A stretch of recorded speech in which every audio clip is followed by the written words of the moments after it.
What's up, everybody? Welcome back to what they teach you in high school. Hey, today we're talking about taxes. Taxes! Taxes!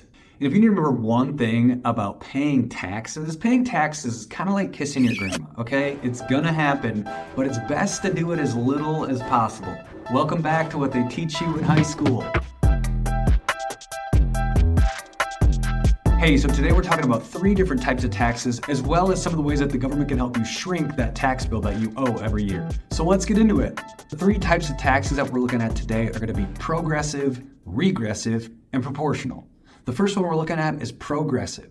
And the reason that we say progressive is that they progressively get worse as you make more money. Progressive taxes are a tax that take a higher percentage of income from high income earners than low income earners. It's critical, though, that we remember percentage in this definition because it's not a total amount of money. It's about what percentage of your income comes out. One example of a progressive tax is our income tax. You'll notice in this table here that the more money you make, the more you'll pay. And there are what are called tax brackets, where the more money you make, the higher up your bracket goes. Let's look at an example. Take Clint here, for instance. Clint earns $60,000 per year at his job. You'll see that the first $11,600 Clint earns, he pays a 10% tax. The next, he pays a 12% tax. And the final $12,850 that he earns, he's going to pay a 22% tax on just that portion. His total federal income tax bill is going to be just over $8,000. Whoa, that's a good amount of taxes. Now, it's worth pausing to say that theoretically, that's how income tax brackets work. However, stick around to the end of the video because I'm going to lay out for you just exactly how he can shrink that taxable income so he pays significantly less. Stick around. Nonetheless, that's how progressive taxes work. As your income grows, so does the percentage of your tax. The next tax we're going to look at is regressive tax. Essentially, a regressive tax is a tax that takes a higher percentage of income from low-income people than it does from high-income people. There's a few specific examples we're going to take a quick look at. The first tax we're going to look at is a gas tax. If you make $50,000 and you go and fill up your car for $50 and there's a 5% tax, you're still going to end up paying $2.50 in tax. If you make $1 million and you fill up the same car or a way nicer car even, with $50 worth of gas, you're still going to pay the same 5% gas tax, which is an additional $2.50. So you'll notice that the person who makes less money is still paying, as a percentage of their income, more money than the person who makes more money. And that's why we call it a regressive tax. One additional type of regressive tax that you might have heard of is what we call a sin tax. Typically, the government puts an additional tax on items that aren't necessarily good for you. Think alcohol and cigarettes.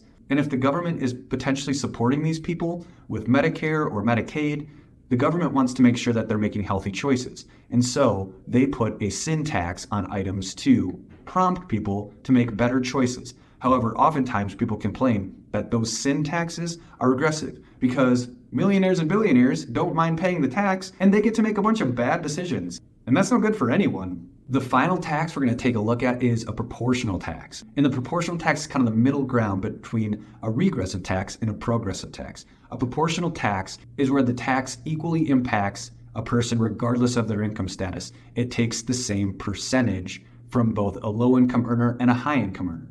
One of the major examples of a proportional tax is the Social Security tax. Let's look at Clint again here. Remember, Clint earns $60,000 a year. And Social Security charges a 6.2% tax on all of your earned income. For Clint, that means $3,720 of his $60,000 is going to go to Social Security. However, if Clint's boss earned $100,000, that person would end up paying $6,200. You'll notice, as a percentage of their income, it's equally as painful.